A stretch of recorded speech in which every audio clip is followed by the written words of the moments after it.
अब बात पड़ोसी मुल्क पाकिस्तान की। पाकिस्तान में बलूच आर्मी का खौफ बढ़ गया है। बलूचिस्तान में रात के समय ट्रेन चलाना बंद कर दिया है। ट्रेनों का संचालन रात के समय बंद हुआ है और बोलान मेल की टाइमिंग में भी बदलाव किया गया है। सुरक्षा को लेकर पाकिस्तानी रेलवे ने यह फैसला लिया है। ट्रेन को चलाने के लिए सिक्योरिटी क्लियरेंस यहां पर नहीं दिया जा रहा। बेहद बड़ी खबर, पाकिस्तान में बलूच आर्मी का खौफ कितना ज्यादा बढ़ गया है। बलूचिस्तान में अब रात के समय ट्रेन सेवाएं ही बंद कर दी गई हैं। रात के समय ट्रेन नहीं चलेंगी। ट्रेनों के संचालन पर रात के समय में अभी फिलहाल बंद लगा दिया गया है। बोलान मेल की टाइमिंग में भी अब बदलाव कर दिया गया है। सुरक्षा को लेकर पाकिस्तानी रेलवे ने यह पूरा फैसला लिया। पाकिस्तान जो कि लगातार दोहरी मार झेल रहा है, जिस तरीके से बीएलए और टीटीपी लगातार पाकिस्तान में हमलावर, उसी को देखते हुए यहां पर यह बड़ा फैसला लिया गया। ट्रेनों का संचालन रात के समय में बंद हुआ है। हमने देखा किस तरीके से बीएलए ने ट्रेन को हाईजैक भी किया था। इन्हीं सभी घटनाओं को देखते हुए यह बेहद बड़ा फैसला सुरक्षा को लेकर पाकिस्तानी रेलवे ने लिया। यह बेहद बड़ा फैसला, ट्रेन चलाना भी अब दुश्वार हो गया है। बलूच आर्मी का खौफ इतना ज्यादा बढ़ गया है, जिसके बाद अब रात के समय में ट्रेन सेवा को बंद कर दिया गया। तो बलूच आर्मी का यह खौफ, जिसके बाद ये बेहद बड़ा फैसला यहां पर लिया गया है। बोलान मेल तक की टाइमिंग में बदलाव कर दिया गया है। रात के समय पे अब वहां पर ट्रेन नहीं चलने वाली। सुरक्षा के लिहाज से ये पूरा फैसला, बलूच आर्मी का ये खौफ जो कि लगातार बढ़ता चला जा रहा है, ऐसे में सुरक्षा बरकरार रखने के लिए ये पूरा फैसला लिया गया। वहीं पाक में बलूच आर्मी का खौफ कितना ज्यादा बढ़ गया है वो तो हमने आपको बताया ही। बलूचिस्तान में रात के वक्त में अब ट्रेन नहीं चलेंगी। बलूचिस्तान बॉर्डर पर ही ब्रेक लग जाता है। सरकार ने बोलान ट्रेन की टाइमिंग के में भी बदलाव कर दिया है। बलूचिस्तान में रात के समय अब ट्रेन परिचालन बंद कर दिया गया। बोलान ट्रेन को जैकबाबाद स्टेशन पर रोका गया। कराची से क्वेटा के लिए रवाना हुई थी बोलान ट्रेन। सुरक्षा के लिए बोलान ट्रेन जैकबाबाद में ही रोक दी गई। हमने देखा किस तरीके से बीएलए ने ट्रेन को हाईजैक किया था, जिसके बाद पाकिस्तान को खासा खामियाजा भुगतना पड़ा था। रेलवे प्रशासन अब लाचार हो गया है। इन्हीं तरह के मामलों को देखते हुए अब ये बेहद बड़ा फैसला लिया गया। सुरक्षा सरकार नहीं दे रही, जिसके बाद ये फैसला कि रात के समय पे अब ट्रेन नहीं चलेंगी। सुरक्षा को लेकर पाकिस्तानी रेलवे ने ये फैसला लिया। ट्रेन को चलाने के लिए सिक्योरिटी क्लियरेंस नहीं मिलता। ट्रेन में सवार कभी 150 यात्रियों को जैकबाबाद में उतारा गया है। 150 यात्रियों को बसों और वैकल्पिक साधनों से क्वेटा भेजा गया। कड़ी सुरक्षा के बीच बसों को रवाना किया गया। अब बलूचिस्तान में रात का सफर नहीं कर सकेंगे यात्री और अब बोलान ट्रेन दोपहर 3 बजे से ही कराची से रवाना होगी।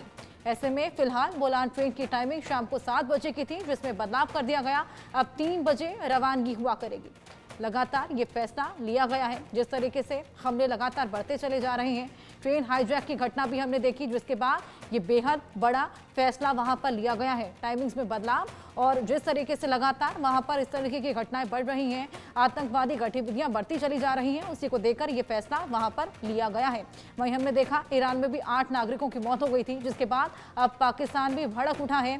लगातार इस तरीके के फैसले वहां पर लिए जा रहे हैं। 8 पाकिस्तानियों की हत्या हुई थी, पाकिस्तान भड़क उठा, शहबाज का वार भी देखने को मिला। वहीं ईरान ने भी इसी को लेकर पलटवार किया।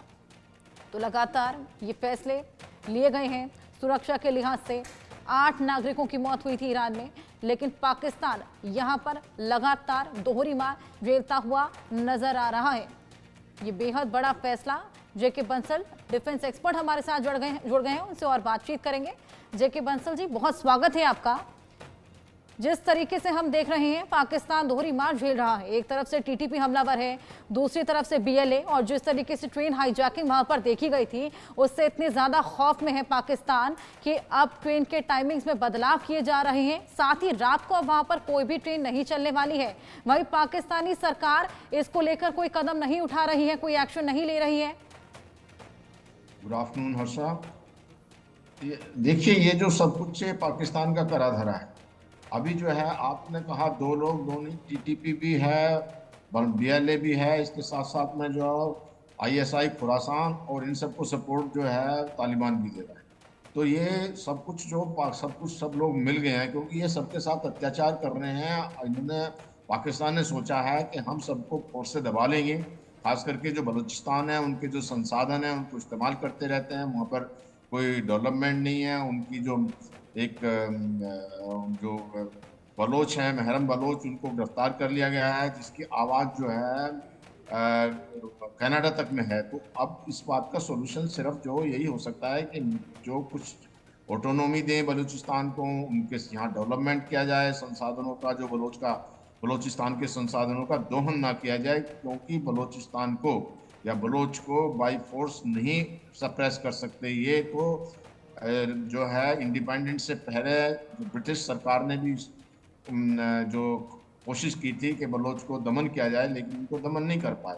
तो ये दमनकारी नीति पाकिस्तान की नहीं चलेगी, जिससे कि अभी दिन पर दिन प्रॉब्लम बढ़ती जा रही है और पाकिस्तान की सेना जो है वो अभी अपने क्राइसिस में है। उनके पास में कोई इतनी शक्ति नहीं है कि वो इनके साथ फाइट कर सकें।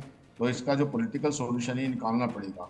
खास करके जो पाकिस्तान जो है वो कट्टरवादी की सोच की तरफ जाता है। वो टेररिस्ट जो इनके पालते थे और दूसरे देशों को भेजते थे, अब इन्हीं को परेशान कर रहे हैं। इसी प्रकार से जो है ईरान के अंदर में भी जो टेररिज्म को बढ़ावा दिया गया है, जिसमें कि आपने देखा है कि हिजबुल्लाह, हुती, हमास इनको पाला, तो वहाँ पर भी ये करते रहते हैं। तो बलूचिस्तान के जो लोग हैं वो दोनों तरफ है, बॉर्डर, ईरान की तरफ भी हैं और पाकिस्तान की तरफ भी हैं। अब जो 8 जो लोग मारे गए वो पंजाब से थे, क्योंकि बलोची समझते हैं, बलूचिस्तान वाले, कि पंजाब के लोगों को सब जगह प्रेफरेंस दी जाती है और हमारे जो संसाधन को लूट करके या दोहन करके उसको कुछ चीन को भेज दिया जाता है, जो पाकिस्तान इसको पंजाब को दे दिया जाता है। तो इस प्रकार से देखते हुए अभी जो पाकिस्तान के हालात बहुत ख़राब हैं। वहाँ के जो सैनिक हैं, जो खास करके junior officer, colonel, lieutenant colonel, major और सैनिकों ने एक लेटर लिखा है, जिसमें उन्होंने बोला है कि जो प्रेजेंट आर्मी चीफ हैं तो उनको हटाया जाए। तो इन बातों को देखते हुए सेना भी इनकी बड़ी कमज़ोर पड़ रही है। तो हालात ख़राब हैं पाकिस्तान के अंदर में। जब तक ये मिल बैठ करके इसका कोई पॉलिटिकल सॉल्यूशन नहीं निकालें तो ये ऐसे ही चलता रहेगा, निर्दोष लोगों की हत्या होती रहेगी। बिल्कुल जेके बंसल जी, लेकिन यहाँ पर डायलॉग की स्थिति भी तो नहीं बन पा रही ना। जिस तरीके से लगातार हमले यहाँ पर चल रहे हैं और जिस तरीके के तेवर अभी दोनों ही ओर से देखने को मिल रहे हैं, और ये कहना भी गलत नहीं होगा कि पाकिस्तान की सेना और सरकार दोनों ही यहाँ पर सुरक्षा प्रोवाइड कराने में बिल्कुल नाकाम नजर आ रही है। हाँ, देखिए क्या है कि ये कोशिश नहीं कर रही। अभी जो पाकिस्तान कोशिश नहीं कर रहा, कभी कोशिश की ही नहीं पाकिस्तान तो दमनकारी नीति रखते हुए जो बलोच लोगों को उनको दमन, आपको सोच रहे हैं कि हम फौज के तरीके से या उनके लोगों को गिरफ्तार करके, जो महरम बलोच है जिसकी जो उनकी एक लीडर है उसको इन्होंने बंद करके रखा हुआ है। अब जो बंद करके रखा हुआ, इन्होंने सोचा था कि वो उसको बंद करने से शायद जो है इनका जो आंदोलन कम हो जाएगा, लेकिन वो और भड़कता जा रहा है, बढ़ता जा रहा है। और आवाज़ जो इंटरनेशनल पटल पे पहुंच गई है, उनको तो यहाँ तक चल रहा है कि जो नोबेल पीस प्राइज देने की बात कर रहे हैं। तो ऐसी स्थिति में पाकिस्तान को ये सोचना बहुत ज़रूरी है कि इसको मिल बैठ करके जो बालिस्तान के जो मॉडरेट लोग हैं उनके साथ बैठ करके एक उनका समस्याओं को सुने, उसका समाधान करें। कोई भी समाधान जो है बिना बैठने के या डायलॉग डिप्लोमेसी के नहीं हो सकता। कभी भी कोई लड़ाई से नहीं हो सकता। आप खुद ही देख लीजिए, जनवरी 2024 में ईरान ने मिसाइल दाग दी पाकिस्तान के ऊपर, पाकिस्तान ने भी रिटेलिएट कर दिया। जब ईरान ने मिसाइल दाग दी तो उन्होंने कहा कि यहाँ पे जो जैसे अल अदल के जो यहाँ पे आतंकी, हमने उनके ऊपर दाबी की थी, जबकि यहाँ के जो पाकिस्तान के अंदर में 3 लोग मारे गए थे। इसी प्रकार से रिटेलिएट करके पाकिस्तान ने भी वहाँ पे मिसाइल मार दिया जो पाकिस्तान ईरान के अंदर में, तो 8 लोग मर गए। लेकिन अल्टीमेटली दोनों ने फिर अपने दोनों की तरफ से अपने अपने वो एम्बेसडर चले गए। बाद में जो है रिकंसाइल किया और आपस में मिल बैठ कर इस मामले को सुलझाया। अब इनसे सीख लेनी चाहिए कि अगर ये अटैक करे जाते और उसको मिलिट्रीली सॉल्व करते तो कभी नहीं होता। लेकिन जब आपस में रिकंसाइल किया उसके बाद में अभी नॉर्मलाइजेशन हुए उनके रिलेशन पाकिस्तान के और ईरान के। नहीं तो जनवरी 2024 में बहुत खराब रिलेशन। बिल्कुल जेके बंसल जी, या तो फिर डायलॉग की स्थिति बननी जरूरी है या फिर टुकड़े टुकड़े होगा पाकिस्तान। आप हमारे साथ बने रहिए। एक और बड़ी खबर दर्शकों को दे दें। अमेरिका में पाकिस्तान के गृह मंत्री का बड़बोला बयान सामने आया है। आतंकवाद से जूझ रहा है पाकिस्तान। मोहसिन ये बोलते नजर आए, आतंकवाद एक वैश्विक चुनौती है।